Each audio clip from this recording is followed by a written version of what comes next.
생각보다 상표권이 굉장히 강한 권리예요. 독점권이잖아요. 네. 이름에 대해서 독점권을 가질 수 있는 거는 상표권밖에 없어요. 상표 등록이라는 게 출원을 딱 먼저 하면은 그게 제일 좋거든요. 근데 그거를 미루다가 만약에 남한테 뺏기잖아요. 그러면 이거를 해결하기가 되게 힘들어요. 배달의 민족처럼 직방처럼 완전 유명해지면 되는데 그렇게 유명하지는 않은데 어느 정도 알려지기 시작한 상표들 있잖아요. 그런 것들이 제일 취약해요. 그런 것들이 딱 뺏겨버리면은 해결하기가 되게 힘들거든요. 돈도 많이 들고. 먼저 이 상표를 사용했다거나 먼저 이 상표를 만들었다. 그걸로 권리를 주지를 않아요. 상표 등록을 누가 먼저 특허청에 신청했는가, 그거를 제일 중요하게 봐요. 왜 그러냐면은 특허 등록 같은 경우에는 발명자를 보호하기 위해서 특허 등록을 해줘요. 이렇게 좋은 발명을 해서 산업 발전을 기여했으니까 내가 독점권을 줄게. 이런 제도예요, 특허 제도는. 근데 상표 제도 똑같은 독점권을 주는 제도기는 한데 상표권자를 사실 위해서 준다기보다는 소비자를 보호하기 위한 제도라고 생각을 하시면 될 것 같거든요. 이렇게 예쁜 이름을 잘 만들었어. 기특해. 너한테 독점권 줄게. 그런 제도가 아니에요. 선생님한테 그 상표를 독점을 안 주잖아요.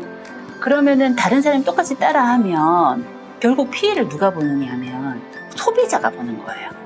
선생님이 코카콜라라고 했는데 저쪽에서 또 다른 코카콜라가 생기면 헷갈리잖아요. 나 이 사람인 줄 알았는데 전혀 다른 사람이었어 라고 하면, 그래서 그 독점권을 주는 거예요. 너무 마음에 드는 이름을 브랜드로 쓰고 있는데 그게 상호 등록이 안 되는 어떤 고유명사라든가 그런 식이었을 때는 필연적으로 바꿀 수밖에 없는지.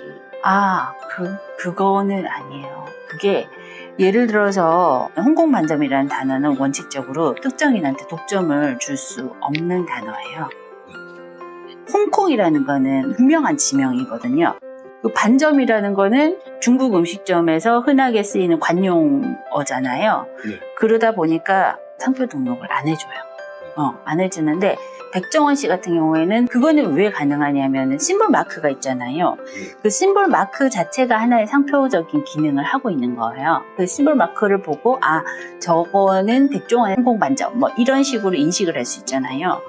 그런 거는 상표 등록을 해주기는 해주거든요. 근데 또 한 가지 주의해야 될 것 부분은 원래 독점을 줄 수 없는 단어긴 하지만 이게 전국적으로 유명해졌어요.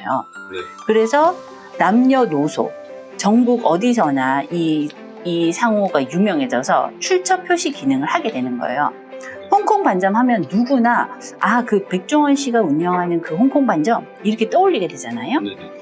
그런 정도가 되면은 그거는 예외적으로 독점권을 인정을 해주는 제도가 돼 있어요. 그런 식의 전략도 되게 유효한 거죠. 어떻게 보면은. 그러니까 저희의 어떻게 보면 목표가 처음에 상표 등록의 대중화였어요. 되게 좋은 제도예요. 신청만 해놓으면 내 이름을 내가 독점할 수 있는 거예요. 그러니까 안 할 이유가 없는 제도거든요. 근데 몰라서 못하는 분들이 너무 많으니까 대중화시키자, 이 제도를. 많은 사람들이 이 제도를 활용할 수 있게 하자.